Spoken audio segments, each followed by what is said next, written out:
We come into the world with the belief that somebody is going to come and meet all our needs. We form this belief. My needs are unmet. I can't meet my needs. They'll never be met. And it's going to be like this for the rest of my life. This is called learned helplessness. It's learned hopeless. Going to the world with the belief that I need other people to fix me. Somebody will come to fix me. I didn't get praised. I didn't get loved. I didn't feel significant. I didn't matter. I had to earn love by getting straight A's into the school. I had to be the good one. I had to do something to get these needs met. When you think that thought, what is exactly the feeling you feel? You got the thought, you got the feeling. What is the action you take when you think that thought? If you want a different action, you need to think a different thought. The rules of the mind are your mind does what you want it to do. Your mind loves what is familiar and avoids the unfamiliar. So, why some relationships don't work? When you have not done the healing yourself or the other person, you bond to trauma. But what is trauma bond? Do you know what it means to have a trauma bond with someone? Most people would wrongly assume that this means bonding with someone over a shared trauma, but trauma bonding is a defining characteristic of many toxic and abusive relationships, and is often the main reason why we might find ourselves unable to leave them.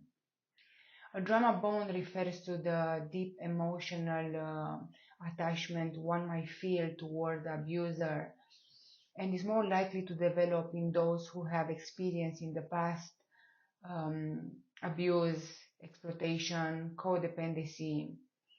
Trauma bond can easily be mistaken for feelings of love and commitment towards another person. So, with this said, there are some signs to look out for that will tell you if it's not love and is a trauma bond. So, number one, the other person is outwardly charming. Of course, if given the choice, no one would willingly choose to pursue a relationship with someone who acts abusive towards them. The problem is, however, the toxic relationships don't start out that way.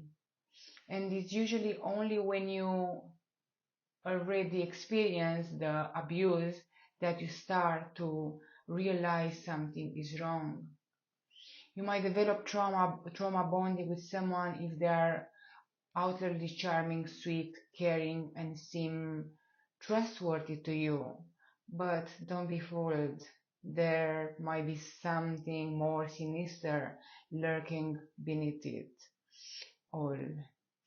Number two, they are emotionally unpredictable. You might be asking yourself, why don't people just leave the relationships once they realize that it's unhealthy for them? But the trouble is, it's a lot harder to spot trauma bonding when it's up close and personal compared to if you just saw it happening to someone else. These abusive partners can often emotionally trigger you. They might abuse you with kindness, apologies, and promises to change the next day. This serves as a positive reinforcement to make you second guess any thoughts you might have of leaving them. They tend to take their problems out on you. Number three, think back to the last time this partner, friend, or family member heard some bad news or encountered a problem. How they usually deal with? Do they often lash out? They take it on you, even when you have done nothing. They could be keeping you around as their psychological punching bag. You deserve better than that. Number four, they isolate you from your loved ones. Some people might think it's sweet to have someone who wants them all to themselves, but and get jealous over spending time with your friends. But there is a little difference between loving someone so much you want them to be around and actively working to isolate them from the important relationships in their lives. Does he get mad at you when you spend time with your friends or with your family? Do they control you, asking who you are with, what you are doing? If this is happening, then it's a clear red flag. This is an abusive behavior. Number five, you deny or minimize their abusive behavior. Now let's look at all the ways the trauma bond is happening. Oftentimes, the most telling sign that you are in a destructive relationship is if you find yourself constantly trying to deny or minimize the other person's wrongdoings. You look at all the mistreatment towards and minimize saying things like, oh, it's not that bad.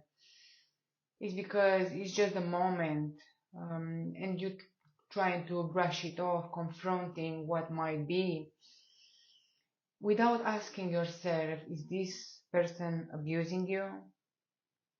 Number six, the constantly excuses. The moment you can no longer deny or minimize what other person has done, or and the family member says something like, what they did to you is not okay, don't let them treat you like that, you are still most likely to try to make excuses and find yourself feeling like you deserve their mistreat.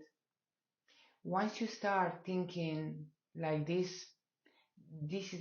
is a critical sign that you are in a trauma bond and not a loving relationship. Number seven, you are becoming more and more emotionally numb. Have you noticed yourself feeling less and less lately, like you are detached from em- and emotionally numb? You might be feeling um, this way because subconsciously it's your mind way of coping with all the abuse, all the trauma that you are bonded to. You can't take any more pain, any more anger and heartache. So instead, you close yourself from all of your emotions. You are not as vibrant, talkative, or expressive no more as you used to be. And that's the reason why. Number eight is you are hiding aspects of your relationship from others. Finally, but perhaps most importantly, if you start to hide certain aspects of your relationship from those around of you, then you know that there is definitely something wrong. Because why else would you hide something from your peers, from your family, from your friends about what is getting between you two? Loyalty towards an abusive, significant other is a hallmark of trauma bonding.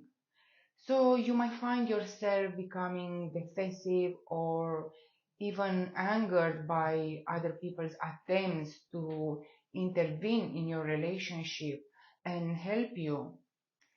It is well known that heal people, while hurt people. Perhaps it's an issue run by your subconscious mind. So, do you relate with all those that I have mentioned in this video?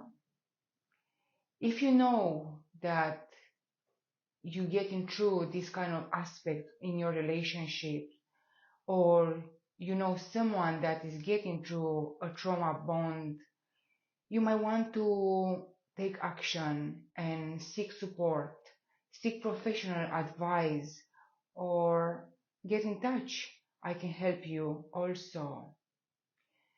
And I hope that this video has helped you somehow. And I would like to bring to your knowledge that more videos are going to follow in regard to relationships. So please hit that subscribe button and stay connected to find out more. I wish you all the best.